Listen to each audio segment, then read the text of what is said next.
guys, and welcome to Rohan's Corner. And now that the turkeys have been digested, it's time to digest Transformers in 2020 as the year is over, and it's time to have a look back and see what were the highlights and lowlights. And now a nice and nifty musical selection for easy listening. Hold on to your dancing shoes and go, man, go! So 2020 was a up and down year. It was fantastic for many reasons, it was horrible for many reasons. I'm not going to go into all the details about what's been going on outside of the Transformers world, because we all know it all too well. This is my 34th year of collecting. For many of you it'll be even more, and some will be newer. And if we talk about in terms of what we've had this year, let's talk about two fantastic cartoon series. The second one hasn't come out yet, but it's going to air before the end of the year. I don't think we've ever had two generations-based cartoon series in 1 year before, so that's amazing. Also, the toy line, Earthrise, has been fantastic. If we look at some of the characters that we've had, some of the toys that we've had in the last year, I mean, Scorponok and Skylink's up here. Some of the characters that have come back in Deluxe and Voyager's class, Wheeljack and Ironhide and Ratchet getting proper Earth modes that they've never had before in a good toy, so on and so forth. And so for me, this has been my absolutely biggest year in terms of how much have I spent for Transformers. Close to £4,500 I've spent this year on Transformers. That is way and above the biggest ever spend I've made. And so my question to you is this your biggest ever Transformers year or not, and why? Part of the reasons why we've had so many ups and downs this year is because of exclusives. Some of those figures have been great. You look at the 2-pack of the Seekers, you look at the 2-pack of the Coneheads, fantastic. But how difficult have they been to get? The Pit of Judgment, for example, what a great set. Why haven't Hasbro done this before? If you told me that in 2020 we'd finally be getting a real cartoon accurate large scale Unicron, I would have said nah, it's not going to happen. Hasbro are never going to do it. And completely against that, Hasbro are doing it, but also Studio Cell have done it at a reasonable price point, and it's fantastic. I mean, if we look at some of the other figures that have come out this year, Fans Toys Thomas has been a revolution. Some of the 3P Legends figures that have come out, and it's just getting better and better and better. Indubitably. Then again, we have to talk about the negatives.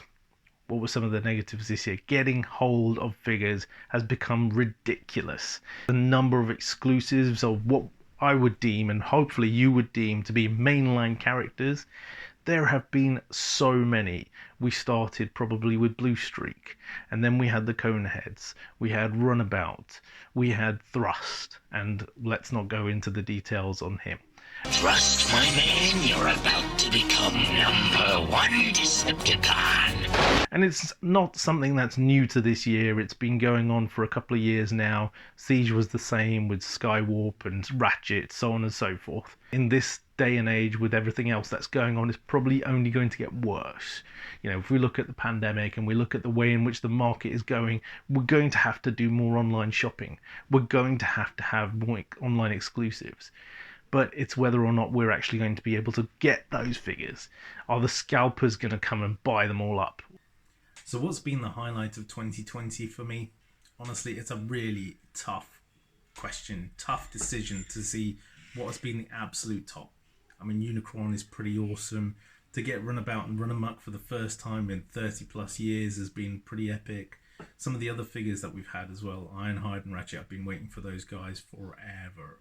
Earthrise Prime is a revolution, and then there are so many more. But I think probably for me, it's the War for Cybertron series cartoon that has taken things back to the essence of Generation 1.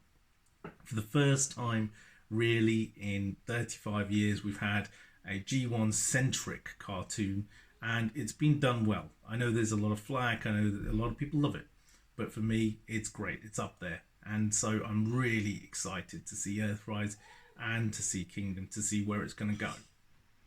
And so now is the time to get excited, because 2021 is coming.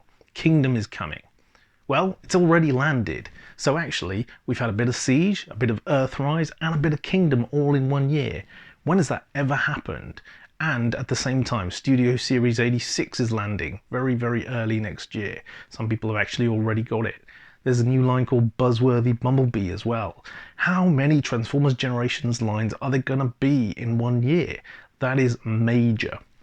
Kingdom is going to be interesting. For me, I don't collect the Beast Wars toys, but I've seen so many people getting excited about something not G1 again, and that's great. And we've got Bumblebee 2 coming up at some point. We've got the Earthrise cartoon coming out right at the end of the year, and hopefully within 6 months or so we'll see the Kingdom cartoon come out, and the conclusion of the War for Cybertron trilogy. Who knows where things will go after that? I'm really hoping for, as I said last week, the Ark, the Nemesis, some big bold playsets, some new figures that we haven't seen before, and obviously to complete the Generation 1 characters, as well as all these other new bits and pieces.